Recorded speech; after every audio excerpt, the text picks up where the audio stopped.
Joining us right now live from New York, we've got Laura Ingraham. Good morning to you. Oh, good. Is it morning? I don't know. I was with Andy at 2 in the morning in Hofstra. Really? Monica Crowley and I were in a car coming back into the city. You know what she said, and Ainsley will appreciate this. She said, Laura, you're going to have no time to get ready for Fox and Friends. So just sleep in your eye makeup, take off your foundation, and wake up, and that'll all be done. I said, Monica, I'm going to mention that. The first thing I go on, it's like handy tips from Monica Crowley. That is so funny, because Brian and I had the same conversation. Yours looks great. I love what you did to shaping. Thank you. I left my rouge on from the waxing. From Sunday. You took a little too much off on the top. Oh, really? Fantastic. Well, let's talk a little bit about the debate last night.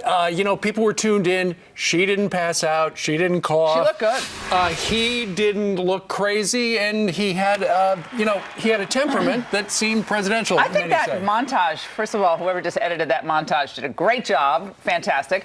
And I think that actually did capture last night. Strength, strong. He comes out in pretty much every answer like, I'm in charge. And I understand, you know, the people who watch every question say, oh, he should have left this. He shouldn't have left this on the table. He should have mentioned the Clinton Foundation. I was doing that because this is what we all do. Yep. But he's a builder. He's a businessman. He's an agent of change in the community, and he wants to change Washington. So I think, like, if you just do debate scoring, maybe she came out a little bit ahead, but today, it's still the same election as it was yesterday. It's a change election. But keep in mind, there was momentum. If the polls say the same, that means momentum stopped. Do you believe the momentum will continue? I think he's going to go into the next debate, and we'll see that. I'm not sure, to tell you, to be perfectly candid. I don't know, but I think, again, this election last night, we saw someone, as he said, who's been around for 30 years, and she does have experience.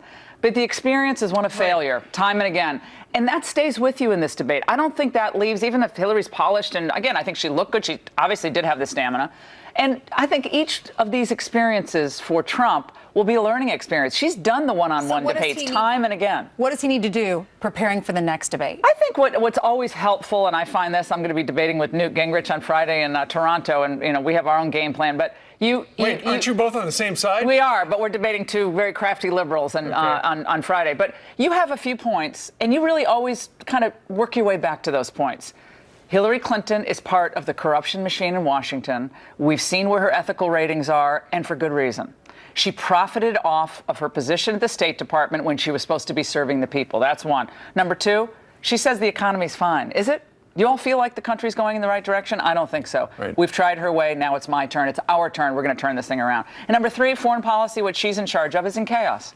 The Middle East is in chaos. She applied all of her, frequent flyer miles to, being Secretary of State, but it didn't work. I'm going to put you first. And no matter what gotcha questions are asked tonight, you're still my number one priority. And I'm really grateful to be here tonight. I've really learned a lot in the last year. Those moments of grace, which we've all seen Trump have, I want to see those a little bit more in the next debate, and a little bit of charm. A little bit of charm, a little punch, a little hug, a little charm, strength. But I think he had bits and pieces of that last night. I think the next debate you'll see a little bit more. It probably didn't change anybody's minds. If you liked him going in, you liked him. Yeah, there's a lot of smug Democrats today, and they're like, "See, I told you so. He couldn't perform on the big stage." I don't think that's the way most people are looking at this. I think most people are looking at this as Hillary Clinton can talk a good game, but in the end, what did her policies and her actions accomplish for the everyman? And whether the debate was, scored on her behalf or not, in the end, I don't think that really matters in this election. I really don't. Independents, undecideds. That's the key. So most people talk to people in their own party, so you're not going to get a real response. So what are you looking for? What poll do you say, well, this is really my bellwether? I want to see where the college-educated voters are and the millennials after this debate. I want to see those two figures. I also want to see where the woman vote is after this debate. I think when Hillary came up, like, this is why you treat women. Oh, is this all? I'd be like, is this all you have? You've been in public life for almost 3 decades, and you're doing the 8th grade thing with me? Yeah. Why don't we talk about what's happened to this country under your watch? I'd turn all that on her, because that's the kind of stuff people are really tired of. And I think that's another reason why people don't like the media. Lester Holt gave her a lot of assists last night. Rudy was right earlier, no doubt about it. But Trump, I think, was expecting that the media is not going to be, 100% fair to a conservative or Republican. It's not going to happen. You mentioned the talking points and how he needs to have these 3 or 4 talking points that he can talk around to. We asked him about that today, and he said sometimes it's hard when you're asked a question about something totally off Benghazi to get it back to Benghazi. So it's hard to get back to those talking points. She did it. She did it last night several times. She's been doing it 30 years. She did it on the woman question. They weren't talking about the way he treated women. They were talking about, I can't remember what it was, but she dovetailed it back to, well, and by the way, or you do say, like, look, this is what I'm focusing on for the American people. Or, I think that's a good question, but let's take a step back.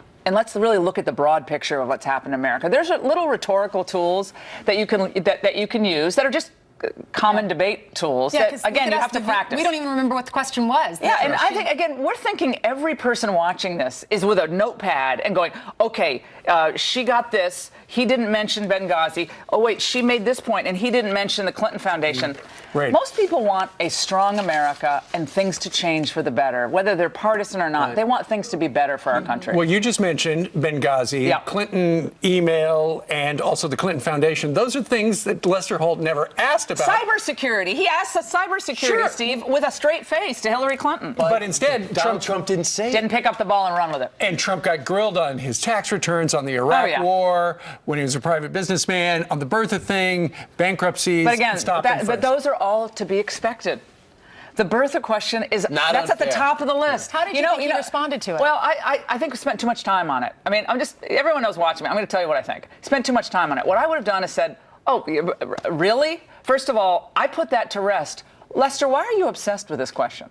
And do you think at this point, the point is where President Obama was born or what was born out of 8 years of failed policies? You take one of their words, you turn it, and then you make your point. But you don't sort of, I wouldn't have spent 5 minutes on the He was thing. explaining the backstory. That was we don't want the backstory. We don't want the backstory. We want the story of America.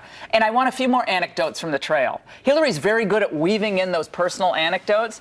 We want more anecdotes. Well, Janet Matheson came up to me last week. She's a mom, single mom, 2 kids. She has not enough money put away in a bank account for a rainy day. Let me tell you, I'm here tonight for her.